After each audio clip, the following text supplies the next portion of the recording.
Et bonjour, Moutassem Amour avec vous, bienvenue à ce nouvel épisode du podcast Pratiquer la méditation, bienvenue à cette nouvelle vidéo. Si c'est la première fois que vous découvrez ces épisodes, Pratiquer la méditation, c'est un blog qui adresse les sujets qui vont nous aider à vivre plus en conscience, qui vont nous aider à mieux nous connaître et qui vont nous aider aussi à mieux interagir avec les autres. Alors aujourd'hui, on va découvrir comment se renforcer à l'aide de la méditation, comment se renforcer physiquement et moralement à l'aide de la méditation.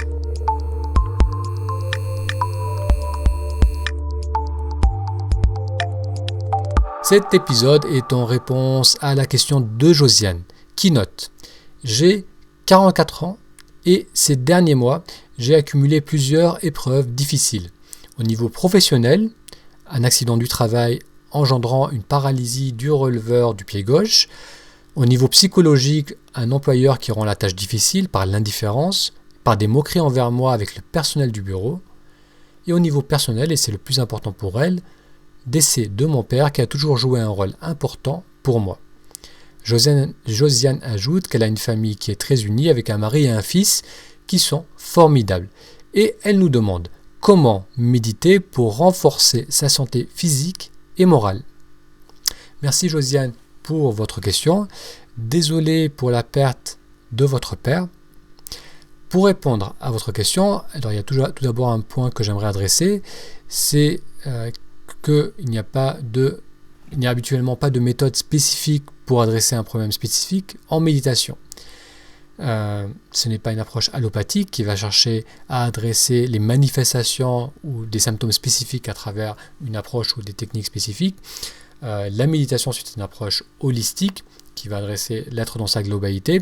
Bon, c'est vrai que je reçois régulièrement des questions sur comment méditer, quelle technique utiliser pour adresser tel problème, comment méditer pour adresser la boulimie, comment méditer pour adresser la colère. Donc c'est des questions qui reviennent naturellement parce que c'est vrai qu'on a pris l'habitude de trouver des méthodes pour des problèmes, des techniques pour des symptômes spécifiques.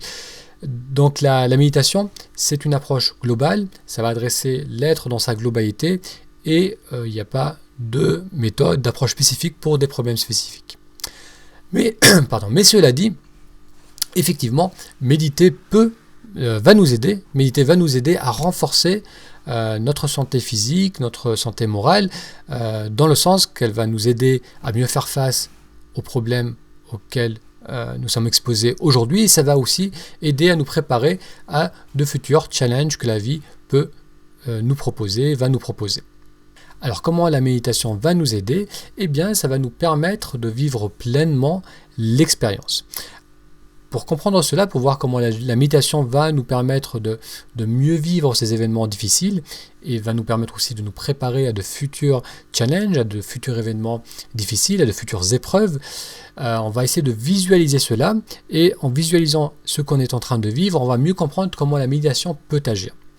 Lorsqu'on vit un événement difficile, la perte d'un proche, une contrariété, un conflit au travail, lorsqu'on vit ces événements difficiles, ça va affecter notre être dans sa globalité, ça va être le noyau de l'expérience et ensuite, rapidement, on va créer un nuage d'expérience autour de ce noyau initial qui est formé de pensées, de jugements, d'émotions. Alors si je reprends votre exemple, Josiane, notamment au niveau du travail, vous notez que vous avez une difficulté avec votre employeur qui vous rend la tâche difficile et qui ne vous respecte pas, qui est de la moquerie. Lorsque vous vivez cela, vous allez ensuite porter des pensées dessus, vous allez réfléchir pourquoi il agit de la sorte avec moi, c'est injuste, s'il agissait autrement je serais plus efficace, dans mon passé, j'ai tendance à me laisser faire.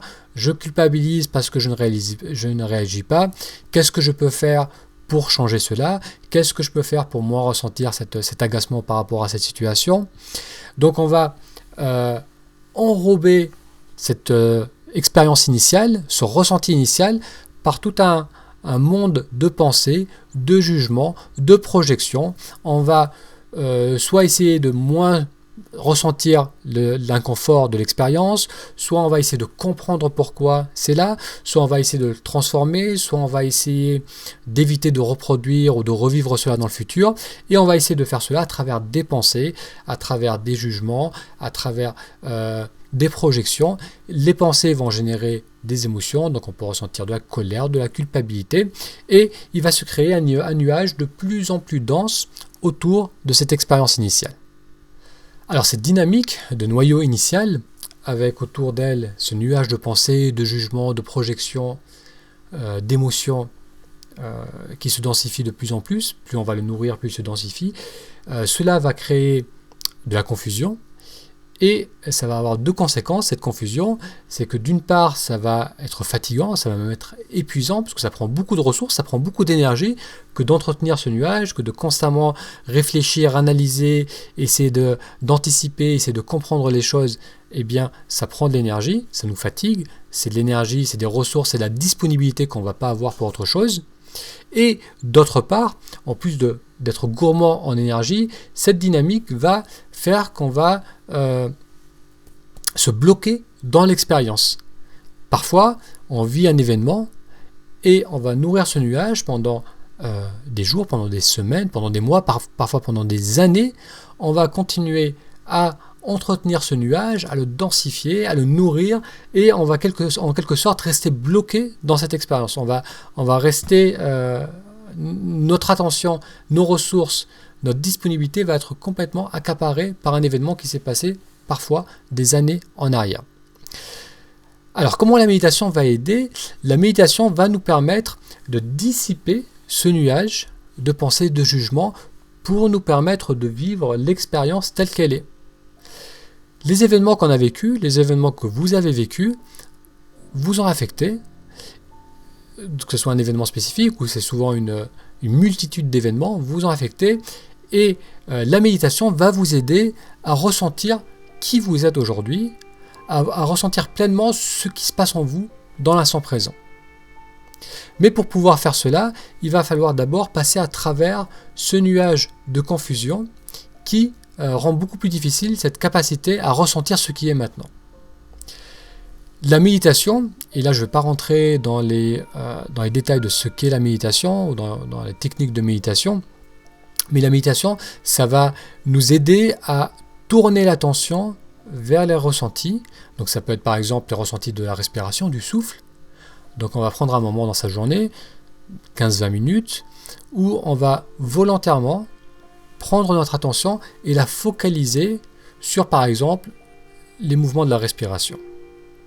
Lorsqu'on fait cela, on va enlever l'attention des pensées, on va plus nourrir ces pensées, on va plus être dans ce dialogue interne, on va se dire, où on était auparavant en train d'avoir une succession de pensées du genre pourquoi il a agi de telle sorte, pourquoi il agit de telle sorte, ça me met mal à l'aise, qu'est-ce que je dois changer, on a toujours fait ça, donc des pensées qui se succèdent, des pensées qui reviennent dans le passé, qui vont puiser dans les expériences passées pour essayer de comprendre ce qu'on vit, ce qu'on a vécu, qui ensuite vont dans le futur pour se demander est-ce que je vais encore vivre cela, comment je peux changer cela. Donc tout cela, ça prend de l'énergie, tout cela, surtout, ça prend notre attention. Et lorsque l'attention, on l'enlève de tout cela, lorsque l'attention, on la prend et on la tourne vers quelque chose de sensoriel, comme le mouvement de la respiration, eh bien, on va commencer à dissiper ce nuage, on va commencer à amoindrir donc les pensées, le tumulte qu'il y avait autour de l'expérience initiale, et en faisant cela, on va pouvoir commencer à ressentir ce qui se passe maintenant, au-delà des jugements, au-delà des pensées, au-delà de la fuite. Parfois, les pensées nous aident aussi à ne pas ressentir les choses. Donc le fait de passer à travers ce nuage de confusion va nous aider à être là, pleinement présent avec ce qu'on ressent. Lorsqu'on fait cela, on va peut-être ressentir des choses au niveau physique, des tensions, des oppressions, douleurs, des gênes. On va ressentir aussi les sensations profondes qui sont en nous. Ça peut être une profonde tristesse, ça peut être de la peur, ça peut être une sensation de vide. On peut aussi ressentir de la joie, de la liberté, une sensation de paix, une sensation de lâcher prise. Parfois on peut avoir les deux sensations, on peut avoir un ressenti de perte, mais aussi un ressenti de liberté, un ressenti de légèreté, un ressenti d'amour. Donc le fait de passer à travers ce nuage va nous aider à ressentir pleinement ce qui se passe dans le moment présent. Alors bien entendu, parfois, le nuage, il est tellement dense, il est tellement chargé, il est tellement polarisé, on peut presque visualiser des éclairs qu'il va être difficile de le dissiper, il va être difficile de le calmer. Dès qu'on va se poser, on va automatiquement, instinctivement, ça va être quelque chose, ça va être une force qui va nous happer et on va repenser à l'objet de nos inquiétudes, à l'objet de nos peurs, à l'objet de notre tristesse, et on va renourrir ses pensées, renourrir ses émotions et renourrir ce nuage. Donc ça, c'est évident que parfois c'est pas en se posant une fois qu'on va pouvoir dissiper ce nuage, mais néanmoins le fait d'avoir ne serait-ce que 2-3 minutes dans une séance de 15 minutes où on va être pleinement attentif à ce qui se passe en soi, à nos ressentis, pendant ces 2-3 minutes, le nuage va commencer à se dissiper, et en renouvelant cette expérience jour après jour, semaine après semaine, on va petit à petit calmer ce tumulte qu'il y a autour de nous. Donc lorsqu'on fait cela, lorsqu'on commence à ressentir ce qui est maintenant, lorsqu'on commence à dissiper ce nuage et à ressentir comment je me sens maintenant dans mon présent, au niveau de mon corps, au niveau de mes ressentis profonds, lorsqu'on fait cela, eh bien on va avoir beaucoup plus d'énergie de disponible. Parce que comme on l'a vu, c'est que ces nuages, c'est quelque chose qui est très gourmand en énergie. Et lorsqu'on commence à le dissiper, lorsqu'on commence à être présent à ce qui est maintenant, eh bien cette énergie, elle va être pleinement là. Elle va être moins dissipée, elle va moins se perdre dans toutes ses pensées, et on va être aussi beaucoup plus disponible. Parce que là aussi, notre attention, elle n'est pas focalisée sur un problème, sur une situation. Notre attention va être disponible aux autres, elle va être disponible à ce qu'on vit dans le présent, à ce qu'on vit au quotidien. Alors bien sûr, il ne s'agit pas de se dire, bon, j'ai vécu cet événement, j'ai vécu cette perte, j'ai vécu cette situation, boum, je l'ai ressenti, pop, c'est fait, je check, je passe à autre chose. Bien sûr qu'il y a des événements qui sont beaucoup plus profonds, qui vont nous bouger, nous affecter beaucoup plus profondément. La perte d'un parent, c'est quelque chose de significatif. Donc bien sûr, ça va pas se faire en une fois, on va pas se poser, boum, intégrer la chose et passer à autre chose. Mais le fait de le faire, le fait de vouloir ressentir ce qui est maintenant, au lieu de comprendre, d'analyser, de fuir, va nous aider à intégrer cette expérience. Et on va effectivement ressentir de la tristesse, de la perte, sensation de vide, mais aussi on va aussi pouvoir ressentir qu'il y a aussi en nous de l'amour, qu'il y a des proches qui ont de l'amour pour nous, qu'on a encore de l'amour pour cette personne. On va ressentir tout ce que cette personne nous a apporté, comment elle nous a enrichi. Donc tout cela n'est possible que si on est attentif à ce qui est en soi maintenant. Et à l'opposé, entretenir ce nuage de confusion, eh bien ça entretient la souffrance, ça entretient le mal-être et ça continue à nous empêcher à ressentir ce qui se passe réellement en soi. Donc, pour revenir à la question initiale, comment méditer ou comment la méditation peut nous aider à nous renforcer physiquement, émotionnellement, moralement, comment la méditation peut nous aider à mieux faire face aux difficultés de la vie.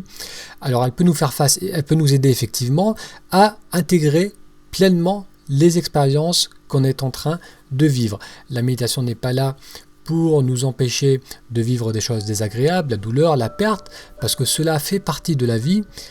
En tant qu'être humain, on a un corps physique, il va y avoir de la douleur physique, il va y avoir un vieillissement.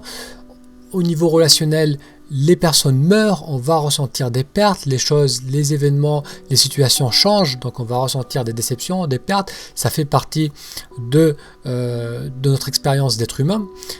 Donc les expériences perçues comme désagréables, on va continuer à les avoir, et la méditation n'est pas là pour nous immuniser contre cela, parce que ça serait nous immuniser contre la vie, ça serait aussi nous immuniser contre les choses agréables comme l'amour, comme l'empathie, la compassion, comme la joie. Si on veut plus ressentir les choses, si on veut tout contrôler, si on veut tout anticiper, eh bien on ressent plus rien. Donc la méditation n'est pas là pour nous amener à vivre qu'un aspect de la vie qui serait agréable et à ignorer ou à éviter les choses désagréables. Mais par contre, la méditation, oui, ça va nous aider à intégrer plus pleinement, plus efficacement l'expérience telle qu'on la vit. Et comme on a vu, ça nous donnera donc, on va avoir plus d'énergie de disponible, on va vivre les événements agréables, désagréables, on va les vivre pleinement. Et cette énergie de disponible, eh bien, ça va nous aider à vivre plus d'expériences, à interagir davantage avec les autres, avoir une plus grande palette de vécus, d'émotions, de profondeur, d'expériences, qui dans ce sens, oui, la méditation va nous permettre de mieux vivre notre vie, et dans ce sens, oui, va nous préparer à mieux faire face aux différents événements que la vie va nous proposer tout au long de notre cheminement. Pour conclure cette vidéo, j'aimerais partager avec vous une expérience que j'ai vécue récemment qui illustre bien cette dynamique de nuage de confusion. J'ai deux personnes qui me sont proches, qui entre elles sont en conflit depuis maintenant plusieurs années. Le conflit est en train de prendre des proportions de plus en plus importantes, c'est en train de s'aggraver de plus en plus. Et il n'y a pas très longtemps, j'étais en train de discuter avec une de ces personnes qui a commencé à durement critiquer l'autre personne, à tel point que j'ai dû l'arrêter, que j'ai dû aussi la confronter en lui disant que c'était son opinion, que moi je ne partageais pas. Et après cette discussion, après ce petit conflit que j'ai eu avec cette personne-là, je suis rentré chez moi, et pendant quelques temps, pendant 1 heure ou deux, je sentais que sans cesse mon attention revenait par rapport à cette discussion, que je repensais à ce conflit, que je me demandais ce que je pouvais faire, que je commençais à culpabiliser parce que je me disais que j'en faisais pas assez, et je me rendais compte petit à petit que il y avait une espèce de gêne, un sentiment désagréable qui s'installait en moi, et qui prenait de plus en plus prise en moi. Jusqu'au moment où je m'en suis rendu compte, et là je me suis posé la question, je me suis dit, bon, tu as eu cette discussion, voilà, j'ai conscience que ça m'a gêné, et est-ce que maintenant j'ai envie de continuer à nourrir cet état désagréable, de confusion, où je ne suis pas très bien? Et la réponse ça a été très simple, c'est non, ça ne m'intéresse pas de perdre mon temps, mon énergie à ressasser cela. Et j'ai ressenti, voilà, qu'il y avait en moi un peu de colère, qu'il y avait en moi aussi de la satisfaction d'avoir exprimé mon désaccord à cette personne à ce moment-là. Et c'était l'expérience. L'expérience, je l'ai vécue. En quelque sorte, le fait de me rapprocher, de mieux la ressentir, je l'ai intégré, et après cela, je n'y ai plus repensé. Après cela, je n'ai pas ressassé cette discussion, je n'ai pas été à nouveau dans ce malaise par rapport à cela, et voilà, j'ai repris mes activités de la vie de tous les jours. Donc c'est quelque chose donc ça c'était une petite chose, une petite contrariété bien sûr, mais c'est un